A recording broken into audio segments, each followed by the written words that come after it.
So you got a little guy. I just saw. I got Saki. Saki, I like that. Saki. Thank you. Cavachon, if I remember correctly.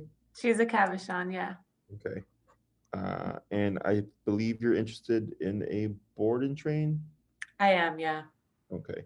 So go ahead and fill me in on Saki and what you're hoping to achieve. Yeah, I'm gonna let her go because she wants to leave.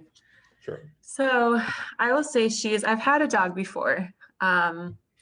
And so I kind of, I have some perspective.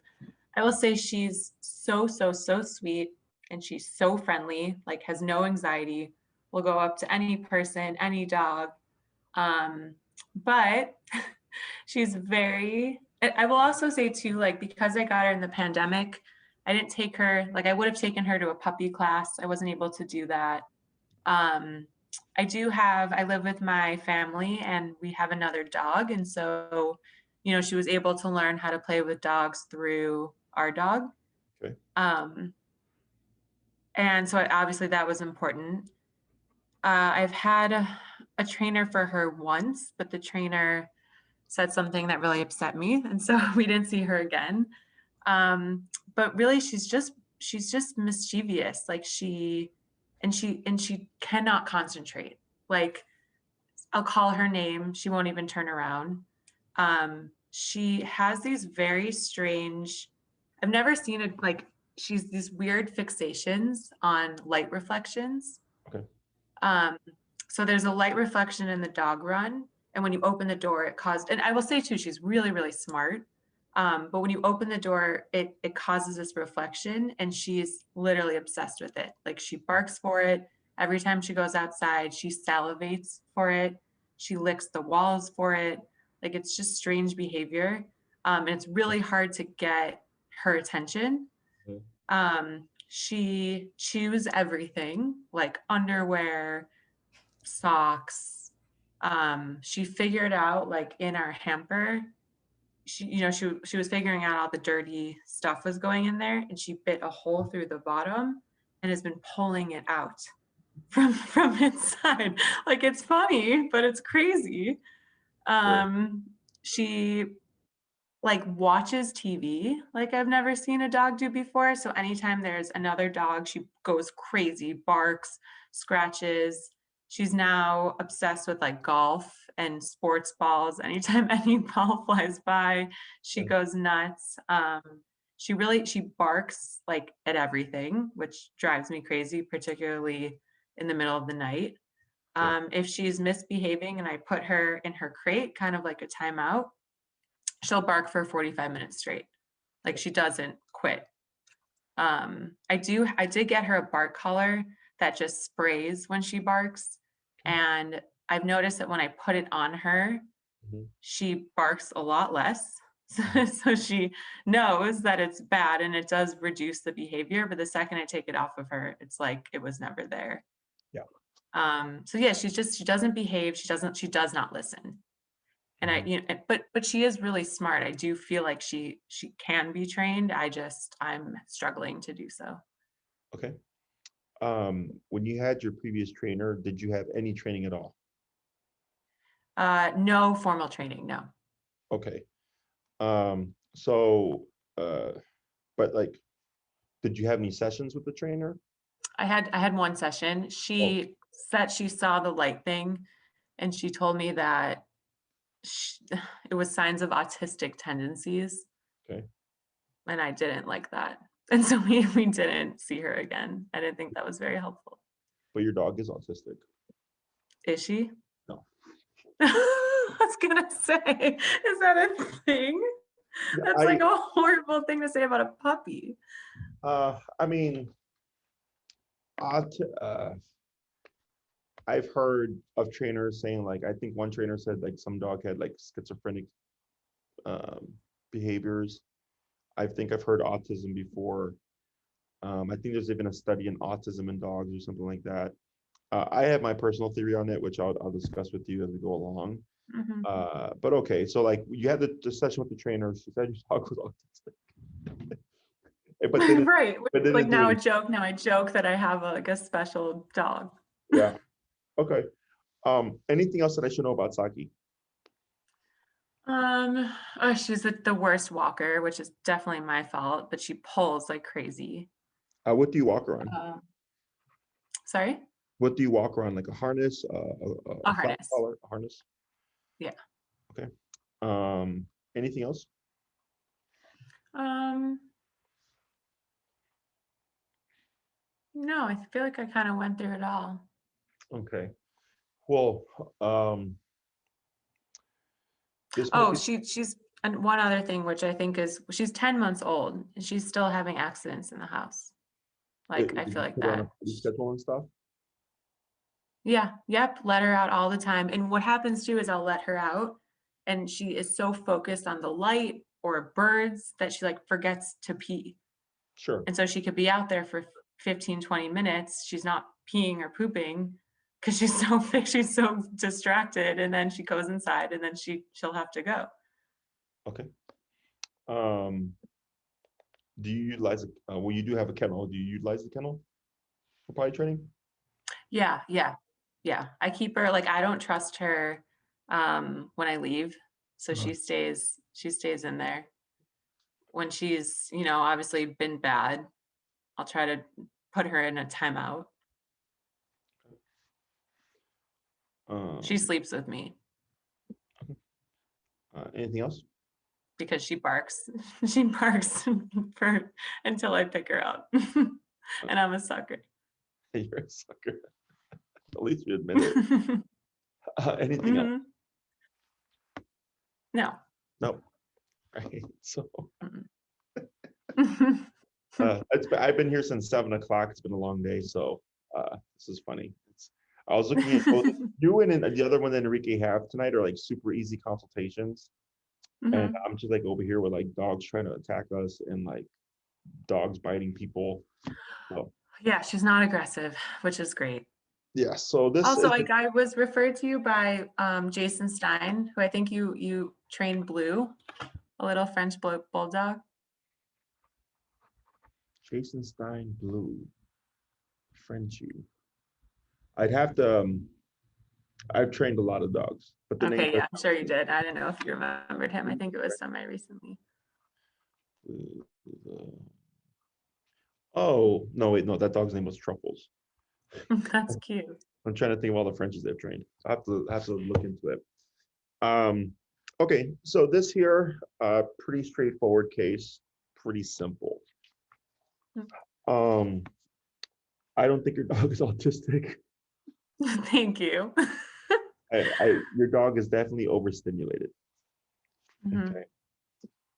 So I'm gonna just laugh throughout this. Sorry. It's So okay. overstimulation in dogs is a lack of boundaries. Okay. Now you may put Mhm. rules on your dog, but not boundaries or rules that a dog understands. Okay. And I'll explain all that stuff. So overstimulation is typically too many options. Okay. And the dog is overwhelmed and they can't like turn off the brain. Okay. So that like any little thing will like trigger it. And it sounds like does she have any prey drive like with squirrels and stuff? She, birds and squirrels. Like I see her little paw go up like she's Like she's trying to attack. okay. Um, so the overstimulation is like, I want to sniff this, I want to sniff that, I want to pull over here, I want to meet that dog, I want to say hi to this person, I want to pee on this, I want to chase this, I want to lick this, wall with the light. There's too many options, and it can create frustration. Okay, Hmm. and it's the dog is already at a level of stress. Okay, your dog may not look stressed, but they're already at like a threshold.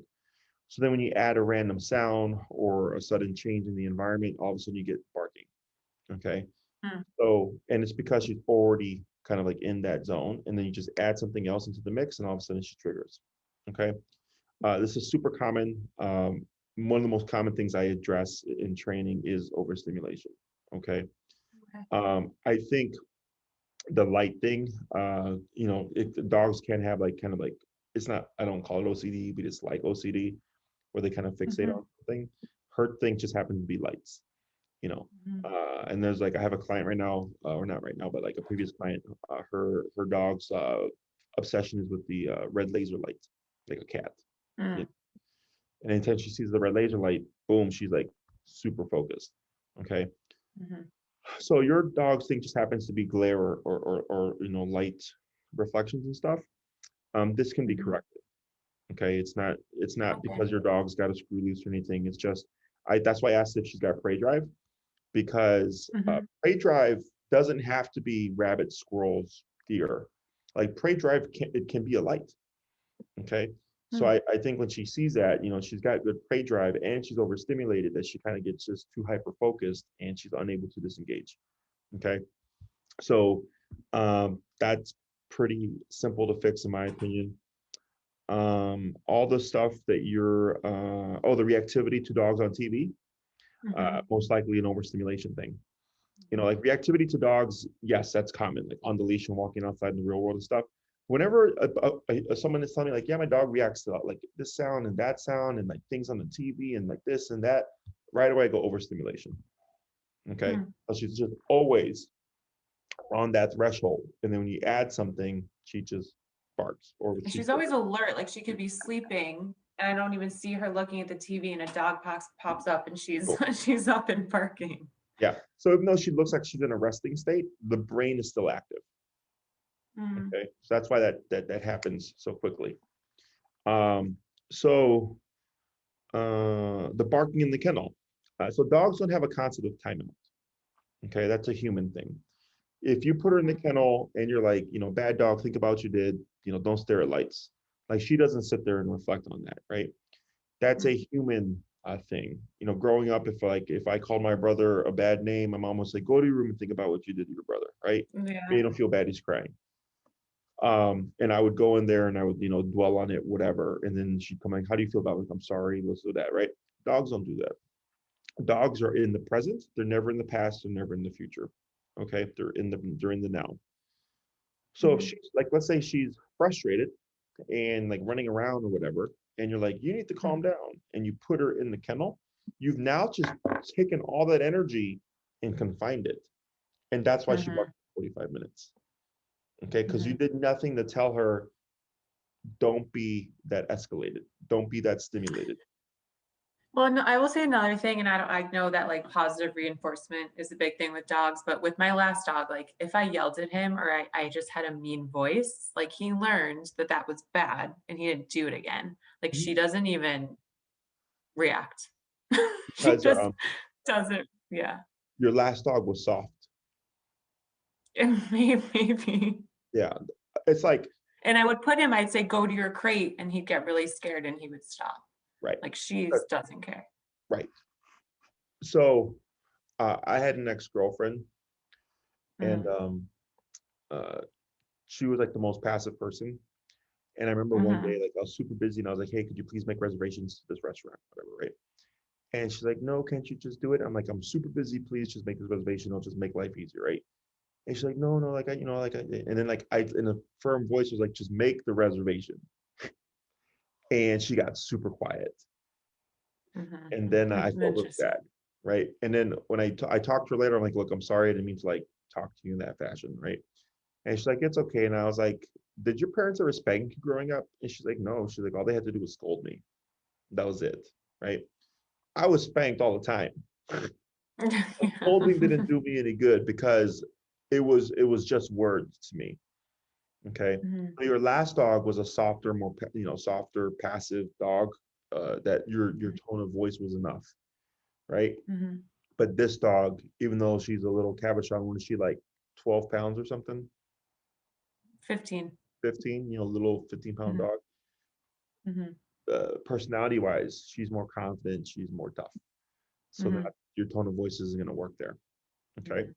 So, and this is a very common thing because we're very sound based as humans. Mhm. We can communicate things, whereas for dogs, they don't understand what we're saying, at least not by definition. They Mhm. read our energy, our body language. So yes, dogs can recognize tone of voice. I agree with that, but not all dogs will respect just tone of voice. Okay. Yeah.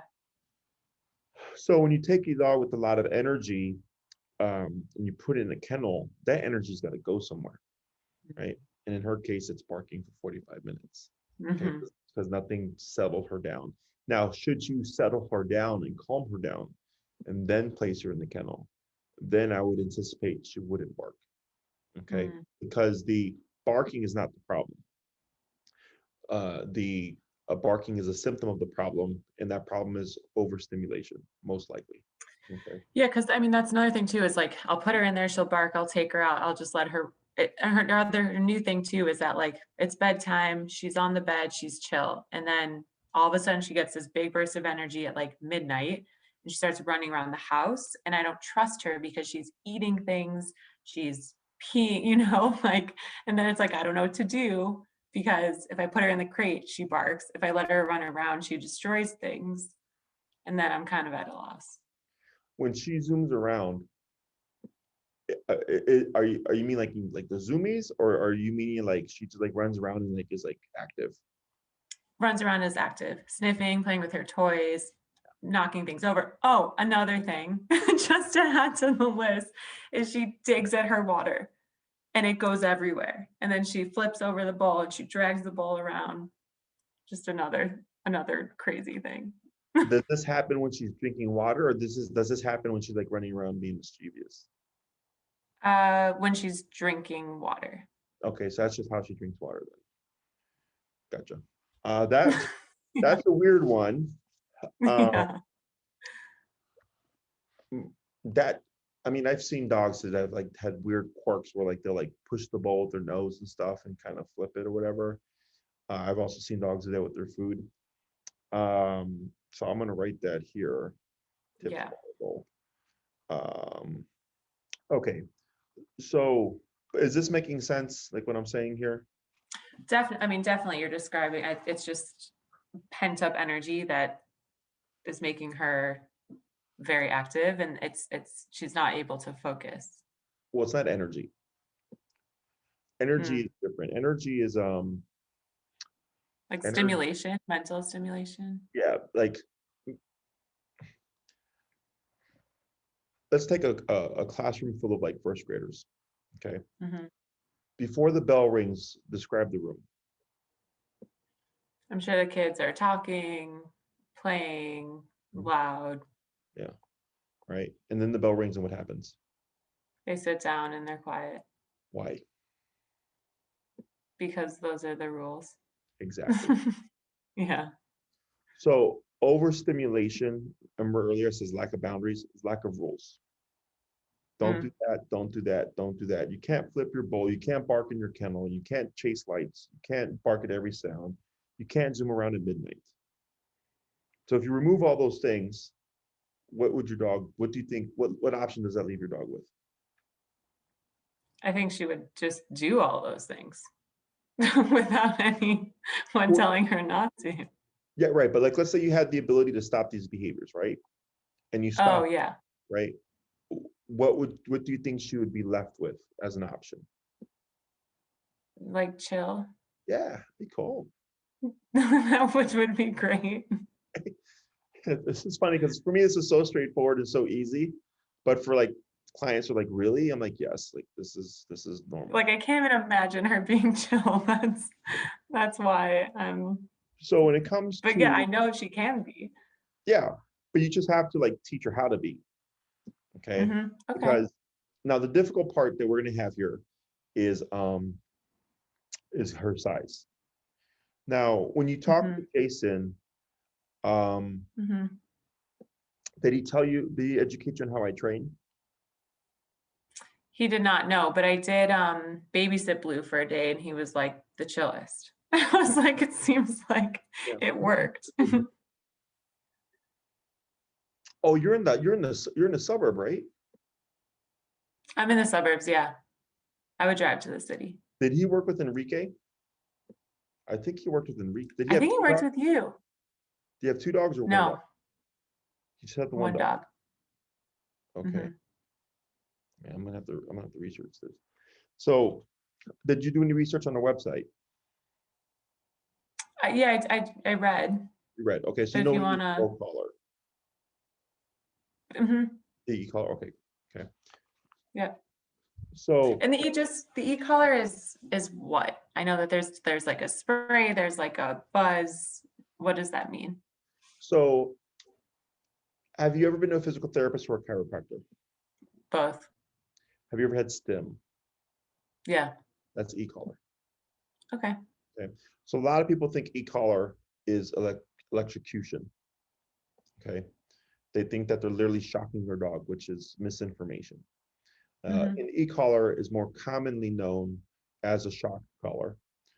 This comes from two places. One, old school e-collars had like 3 levels. Now Mm-hmm. we have 127. Oh So wow. 3 or 5, let's say the older models, right? 3 or 5. 5 would be the same as 127.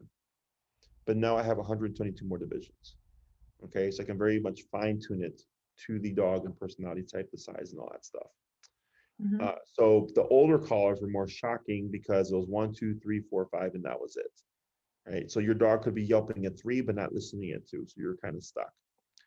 The Mm-hmm. other reason why they're known as a shock collar is because in the dog training realm, it's split into two. You have positive reinforcement only, and then you have trainers like myself, okay, who use everything, including punishers and reinforcers. So the positive only realm, to deter people or to guilt them from using these tools, we'll refer to them as like a shock collar. Because if you're like, man, I don't want to electrocute my dog, I don't want to shock my dog, right? That they use these terms to dissuade people from using these types of tools, torture, pain, hurt, shock, electricity, all that stuff, which is Yeah. misinformation. Okay. They And use it. I'm with my last dog, we used it and I tried it on myself and it wasn't that, it's not that bad. Right, right. So um with remote collar, and like in your case in general and how all this stuff works, is Saki's in need of structure. Okay. Now, Mm-hmm. structure for a human is like I wake up, I take my dog to potty, we walk for 20 minutes, we come home, I feed my dog breakfast, we chill for a bit, and then I take my dog out for lunch, and then we walk for 20 minutes, and we come back, and then I feed my dog dinner, and then I take him out for a last walk, and then we come back home. Like that's structure for a human for a dog, but that's not dog Mm-hmm. structure. Okay. Mm-hmm. Dog structure is knowing one's place within the home, knowing what Hmm. the rules are, knowing what behaviors are going to garner a physical consequence. Okay. Well, I have another question for you, and I just wonder if this is maybe fucking her up, but I live with my parents. Sorry? I was like, watch Oh, your because language. I said a No, swear word. I'm Sorry. just messing with you. I curse all the I time. like swear at work. I don't even recognize anymore. I used to work on both. Um, I swear like a sailor. so I live with my parents, and then my boyfriend lives in Detroit. So I spend a lot of time there. So and I bring her. So she's in, I don't know if like she's in different homes, Sure. kind of having different routines as well. Cause like my mom will take her out with the other dog versus when I'm with her, she'll be home with me at work all day. So there's also that component. Yep. So yes and no. So Hmm. yes, there's a lack of structure there because there's a change in environment every so often. Yeah. But what the structure that I would give you would create consistency. Okay. Okay. Where it doesn't matter if it was Detroit or Illinois or at your mom's place or whatever, Mhm. having that consistency will give her a baseline so that she's not like so lost. Okay. Okay. But yes, things like that can affect the dog's behavior. Okay. Interesting. So let's say Saki here, let's say she was playing with a dog and Mhm. she like started to mount the dog, for example, and that dog didn't like it. What do you think they would do to Saki to stop her? I like snarl at her. What else? Um, I don't know. She's so small. Kick What her. kick her? I don't know. I don't know if I've ever seen a dog kick a dog, but you're getting close. I've seen it. You're getting close. Literally like this. They did like that. You like me like paw her. Oh, I see what oh, okay. I see what you're saying. Okay. I'm thinking kick like a Well, human. all their legs are legs, so they all kick. Um, you're close because that's physicality, right? They may nip or bite her. Okay. Hmm. Now, because you think like a human, you said snarl, and I said, what else? And you're like, well, I don't know because she's so small. right? Is dogs don't really see that. So like, Mm-hmm. it doesn't matter if the dog is 10 pounds versus 100 pounds. If one dog does something to another dog and this dog does not like it, they would snarl, growl, lip curl, nip and or bite the other dog to tell them, don't do that to me. Uh, Mm-hmm. let's say they did do growling, which is communication, right? Don't, like, I'm warning you not to do this or otherwise I will follow through. If the dog keeps pushing, eventually the dog goes, the growling isn't working, you need more. And then we go to Mm-hmm. an escalation to physicality. Mm-hmm. Okay. So for Saki, even though she's 15 pounds and she's a sweet little Cavachon that's only 10 months, she is still a physical animal. Okay. Mm-hmm. And this is what where people struggle because they see, she's a cute little floof, uh, Mm-hmm. but she's still a physical animal. And Mm-hmm. that's what's lacking here, is because since you're not talking her language, she's becoming overstimulated. She's becoming frustrated. And she doesn't have any real boundaries. And that's what's leading to a lot of these behavioral issues. Okay. So like Mm-hmm. my Chihuahua is 8 pounds. And when I got him, he was a feral dog. The first year of his life, he lived outside in a farmland in Texas. Okay. So I had to crate train him and civilize him and all that stuff. But when Mm-hmm. I got him, he was super dog aggressive and dog reactive. And at that time, I wasn't doing e-collar. I was doing prong collar, which is the spiky looking collar. And they do make them Yeah. for dogs that, 8 pounds or smaller or whatever, 10 pounds smaller. So he had the prong collar and he would start lunging and barking, and I would correct him with the leash, and he would literally go spinning. And then he would stop Mm-hmm. and he'd come back and start lunging and barking at the dog. Okay. And I Yeah. would literally have to correct him 3 times with a harsh little yank and send him spinning 3 times before he would finally stop the behavior. Okay. Now, because I was a dog trainer in learning or whatever in training, I knew, I was like, I know there's a way to stop this. And if I corrected him once and he's still going, that means the correction didn't work. So I have to correct Mm-hmm. again or keep correcting either more firmly or consistently to deter the behavior. It didn't Mm-hmm. matter that he was 8 pounds and a Chihuahua and a cute one at that. Okay. Mm-hmm. What mattered was stopping the behavior, and dogs are physical animals. So I was using a means of doing so, but he was still physically tough. Right. So Yeah. going back to earlier with your other dog, you said I could scold that dog and he was Mm-hmm. fine. But this dog, she's just completely oblivious, right? Because she's Mm-hmm. a physical animal. She's more tough. She's more confident. So then um, when we see small dogs, we tend not to use physicality because they're small. But that's why a lot Mm-hmm. of small dogs have problems. Mm. Does that make sense? So like Yeah. if you put her with other dogs and she did something that the other dogs did not like, they would nip and bite her just like any other dog. They don't just Yeah. go here and go, it's okay. She's only 15 pounds. She's not a threat, right? They just go, Yeah. if we need to bite her, we bite her. Okay. Mm-hmm. So the e-collar is perfectly safe to use on small dogs. And in fact, I think it's the easiest way to train small dogs because they are so small. Like I said, with my Chihuahua, I had to correct them and he would go spinning, but then he'd go right back at it again, right? So with the remote collar, um, it's just that muscle contraction that you're familiar with, as a means to shape behaviors like obedience, but then also to deter behaviors.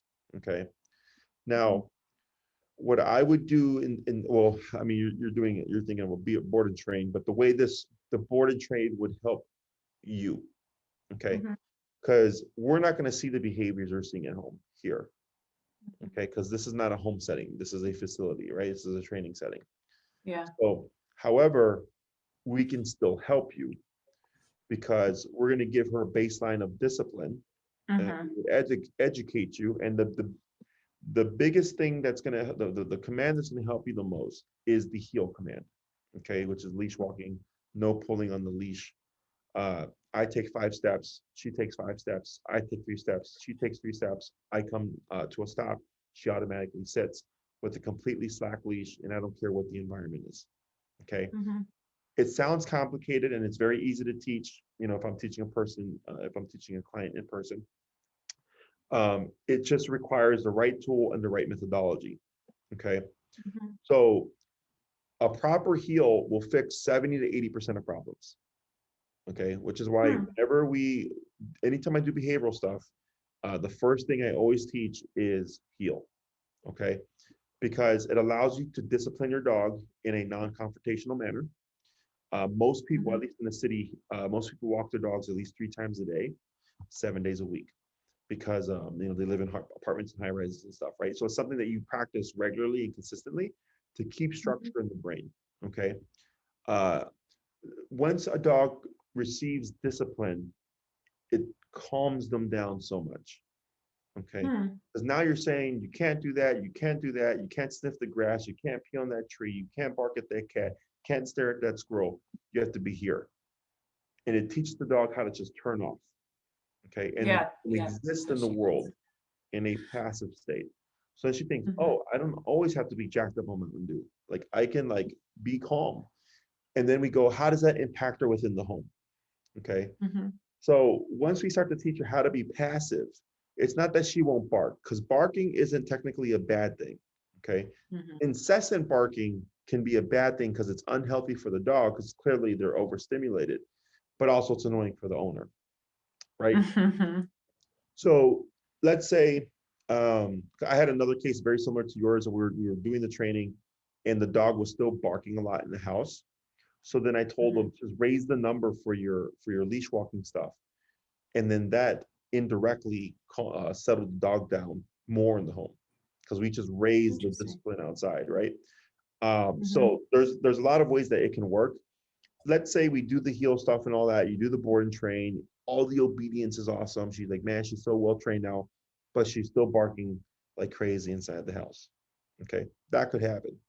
And we go, okay, no problem.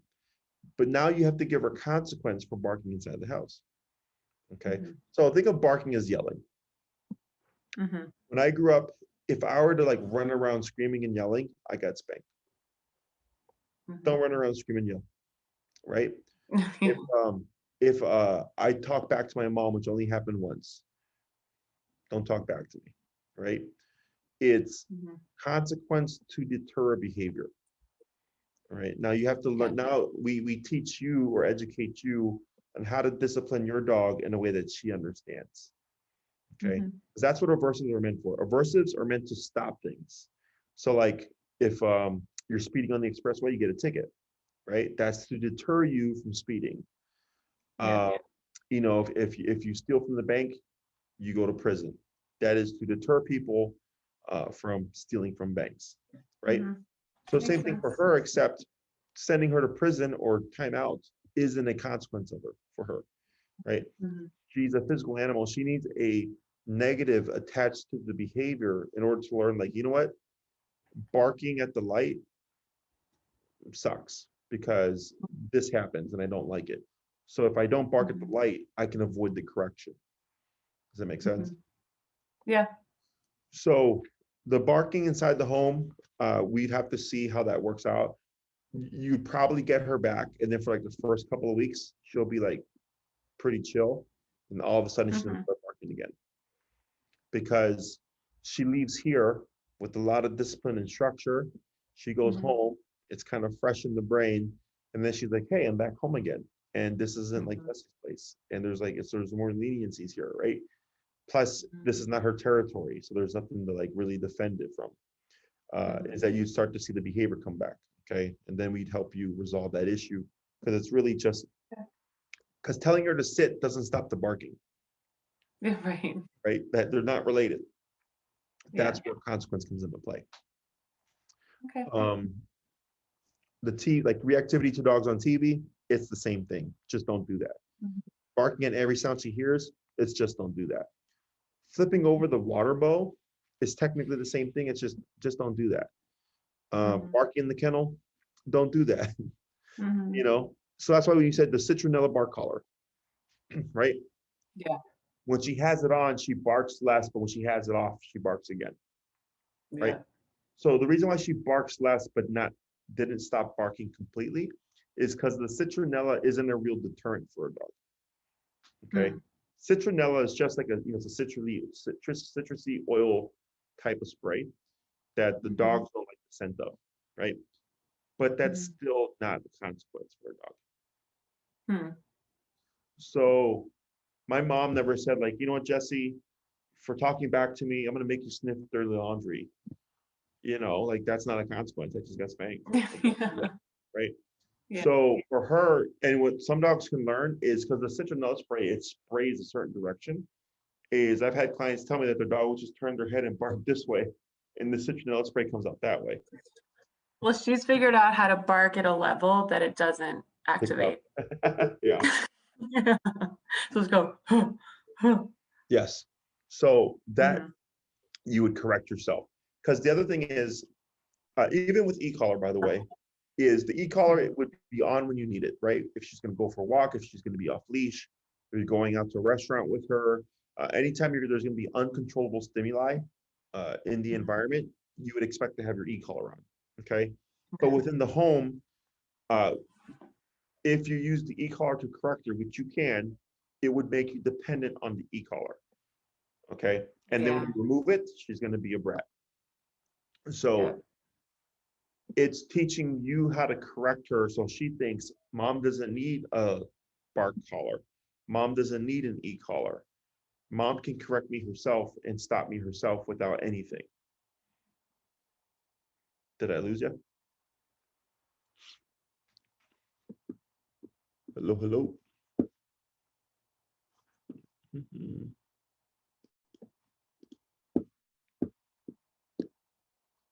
Hello.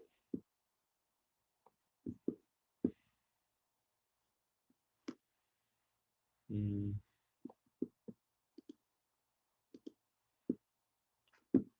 let's see.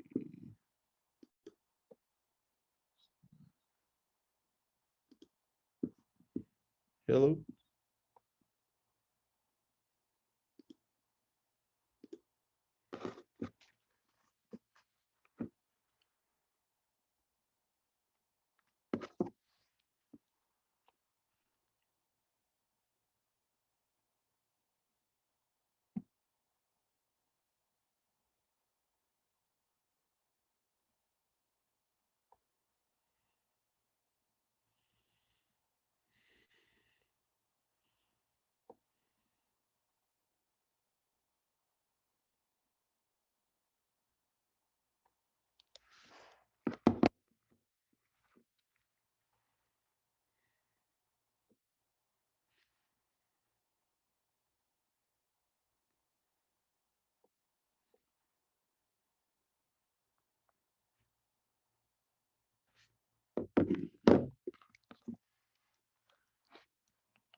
Hello. I think your audio is off.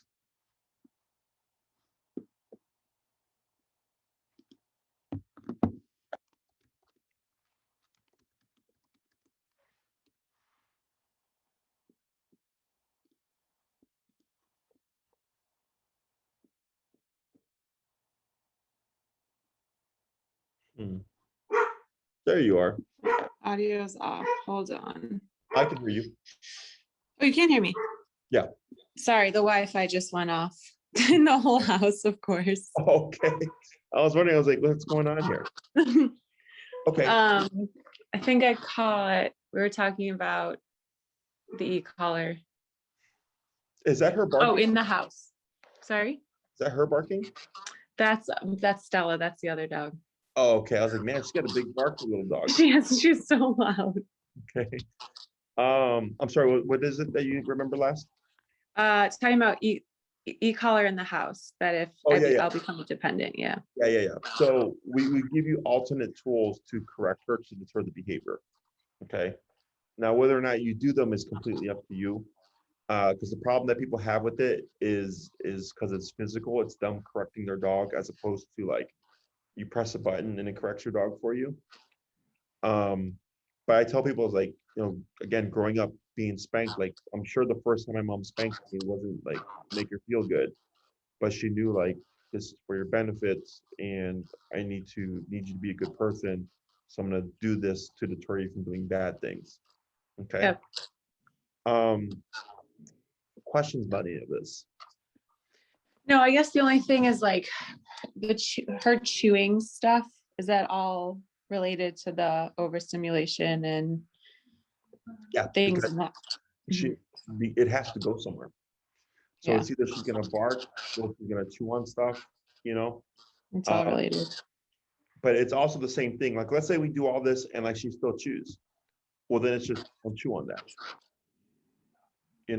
Behavior stuff. So obedience is do this, and behavior is don't do that. Mhm. The easiest way to explain it, right? So like if she's chewing the couch, like telling her to sit doesn't stop chewing the couch. Just puts her Yeah, in a stationary position, and then when you release her, she goes back to the couch yeah. I'm sorry, I'm busy. again. Other questions? No, I mean that all makes sense and sounds good to me. And I was actually just looking up Jason. He did a 2-week puppy board and train, it looks like, with us. Yeah, Yeah. I'm still trying to remember the dog, but like I'm like little by little. blue. He's like a little gray Frenchie Yeah. with blue I eyes. figured the name with the blue. Yeah. He's Mhm. probably I saw him on your Instagram a bunch. he's recent too. He was back in April. Mhm. Um, so the collar that you would need is the Doctra 280C. And So is that we'll something I would purchase before? you can do either. You can do two things. You can order it on Amazon, Mhm. and Maria will send you the information, the make and model. Um, and if you order on Amazon, we always suggest you read the book, you test out the collar to make sure it works. Okay, because every now and then they'll send a lemon because it is electric. So if you get a lemon, you're going to want to send that back, get it exchanged, get a correct working collar. You can also purchase them through us. We sell them here as well. So if you did the board and train and you purchased the collar, we just have a collar set aside for her. And then when she comes by, start a program, you'd already have it here for her. And then we test it out so we know if it's wonky or not. If something happens within the first 30 days of the purchase, so we wouldn't invoice you until later for it. Okay. Um, we'll just swap it out with the new one, and I'll deal with the company myself. And if it's after 30 days, you can send the collar for repair. And if you need a loaner, we can provide you with a loaner in the meantime. Okay. Other questions? Yeah, I guess like just getting to it, the price and your first availability.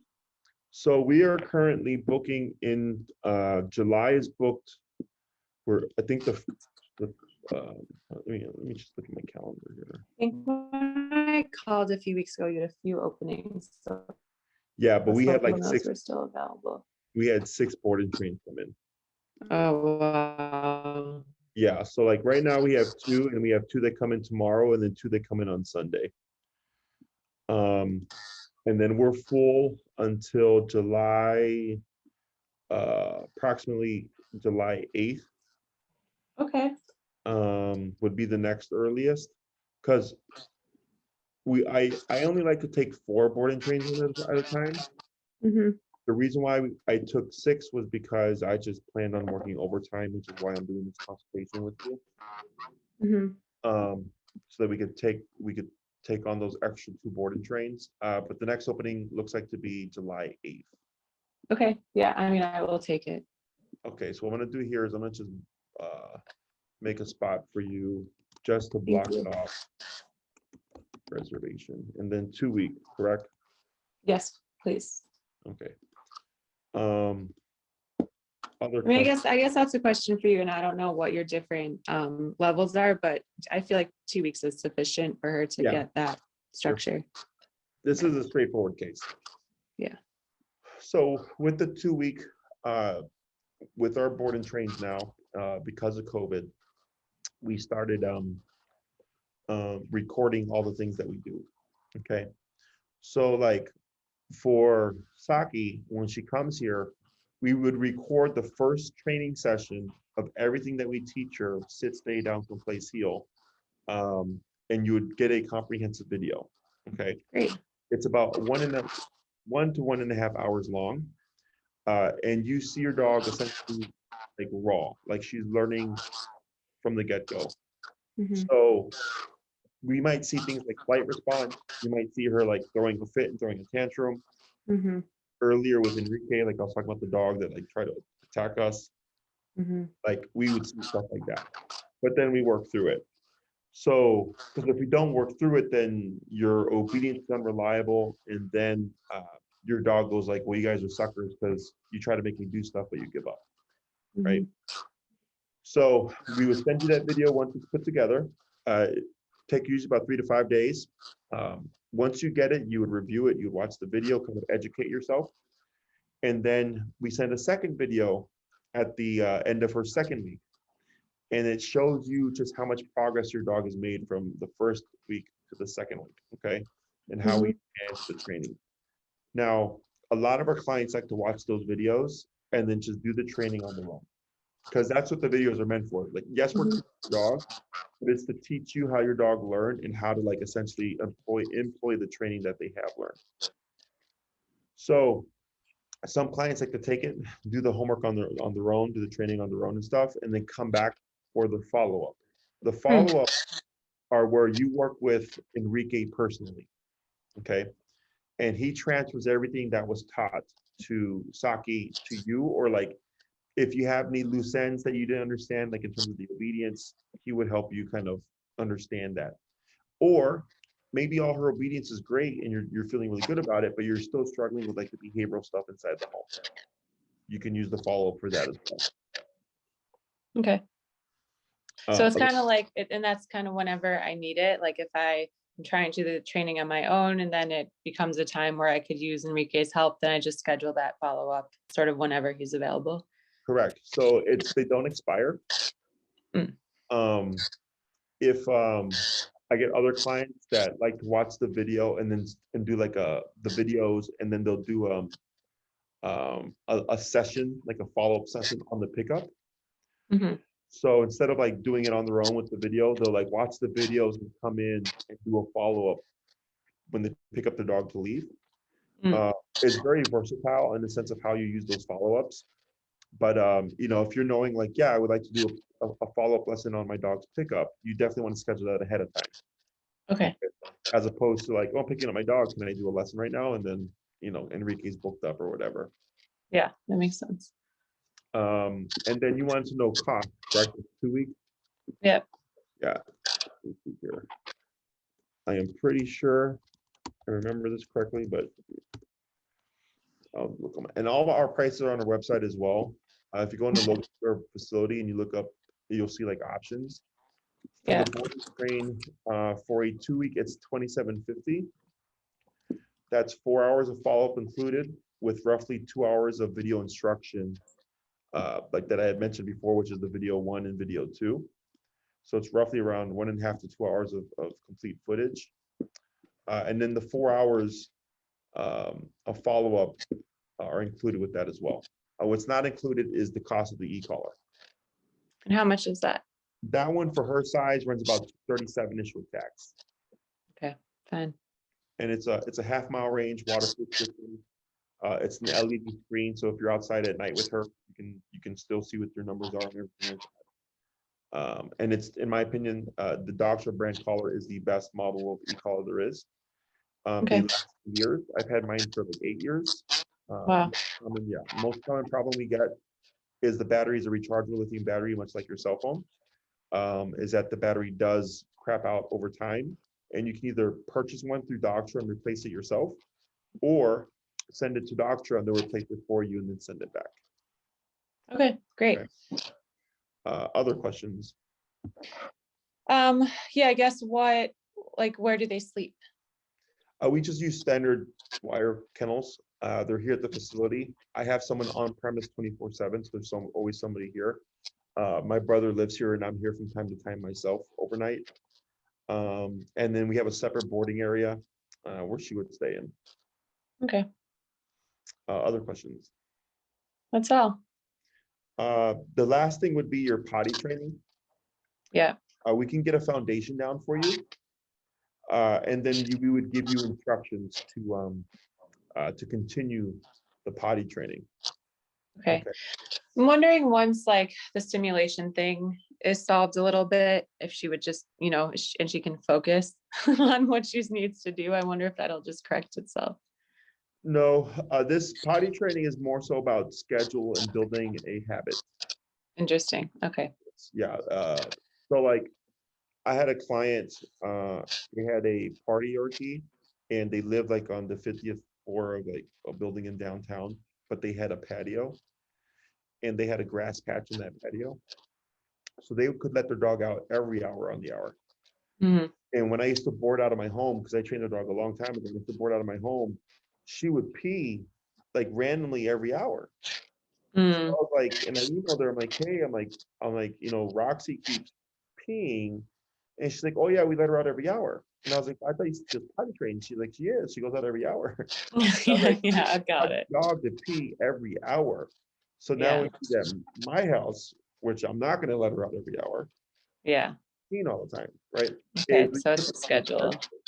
And we start to expand it so that she's able to hold it. She'll go to the bathroom in the morning, after work, and then before bed is like the standard for like most dogs. So we get you a structure, and then we provide you with written instructions, and then you would just follow that. Technically she should potty train faster because she has the capability to hold it for longer. She's just been not taught how to do so. Got it. Okay. Okay. Anything else? No, so you'll send me a follow-up email Yes. with all this? So Cool. you'll get an email from Kim. She's our kennel manager. Mm-hmm. She handles all the daycare and board and train scheduling stuff. Okay. Once you're booked, she'll send you an invoice and everything and get your date locked in for the July 8th. If you want us to hold the time for you, you do have to put a down payment, which is just half down. And then the other half is due before you pick up your dog. And then we'll also send you an invoice later on for your collar because the warranty for the collar starts on the, I think the purchase date or whatever. So this way you have the warranty, you're not wasting time on it essentially. And then when you're ready to do follow-ups or when your videos are ready, Enrique will contact you. Okay, and he'll email you and say, hey, Saki's week 1 video is up. Let me know if you have any questions. And then from then on, you can review it. And then when the week 2 video comes up, and then if you want to schedule your follow-up with Enrique, you could then coordinate with him. Okay. Okay. Other questions? No. So nothing out the ordinary here, pretty standard stuff, just overstimulation. So I don't foresee any issues. Otherwise, if you have to ask anything, feel free to reach out and then we'll get back to you, okay? Okay, thank you. I really appreciate your time. You're welcome. Enjoy the rest of your evening. Thank you. You too.